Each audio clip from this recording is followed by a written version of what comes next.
আগামী নির্বাচনকে সামনে রেখে বিএনপির ঘোষিত ২৩৭টি আসনের প্রার্থী তালিকায় ব্যাপক অসন্তোষ তৈরি হয়েছে তৃণমূল পর্যায়ে। দলের ভেতরে অভিযোগ উঠেছে, বেশ কিছু আসনে ত্যাগী, মাঠের জনপ্রিয় ও দীর্ঘদিন সংগ্রাম করা নেতাদের বাদ দিয়ে মনোনয়ন দেওয়া হয়েছে নব্য, হাইব্রিড ও বিতর্কিত ব্যক্তিদের।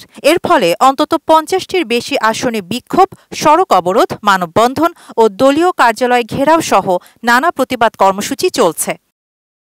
মাদারীপুর ১ আসনে বিতর্কের মুখে কামাল জামান মোল্লার প্রার্থিতা স্থগিত করেছে বিএনপি। ময়মনসিংহ ৩ আসনে প্রার্থী পরিবর্তনের দাবিতে দুই পক্ষের সংঘর্ষে একজন ছাত্রদল নেতা নিহত হয়েছেন। ব্রাহ্মণবাড়িয়া ৪, কুষ্টিয়া ৪, গাইবান্ধা ৪, মাগুরা ২, জামালপুর ২, টাঙ্গাইল ১, সাতক্ষীরা ২, কুড়িগ্রাম ১, রাজশাহী ৩, নওগাঁ ২, নেত্রকোনা ৫, নরসিংদী ৪ সহ বহু আসনে মনোনয়ন পুনর্বিবেচনার দাবিতে আন্দোলন অব্যাহত রয়েছে।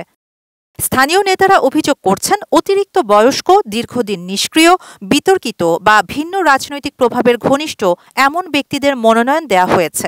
আবার কিছু আসনে অন্য দলের প্রভাবশালী মহলের সুপারিশে প্রার্থী চূড়ান্ত করা হয়েছে বলে অভিযোগ রয়েছে। চট্টগ্রাম ১২ আসনে বহিষ্কৃত ও বিতর্কিত এনামুল হককে মনোনয়ন দেয়া এবং নরসিংদী ৪ আসনে আওয়ামী লীগ ঘনিষ্ঠ রাজনীতির অভিযোগ থাকা বকুলের সম্ভাব্য প্রার্থিতা বিশেষভাবে ক্ষোভ সৃষ্টি করেছে।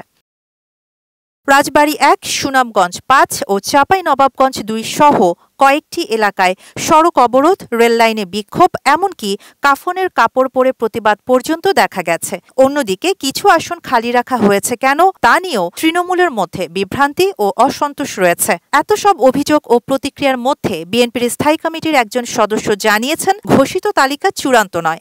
একাধিক মাঠ জরিপ, সাংগঠনিক মতামত এবং স্থানীয় পরিস্থিতি বিবেচনায় পর্যালোচনা চলছে। প্রয়োজনে কয়েকটি আসনে প্রার্থী পরিবর্তন হতে পারে। তবে তিনি স্পষ্ট করে বলেন, অভ্যন্তরীণ কোন দল কোনো অবস্থাতেই মেনে নেবে না।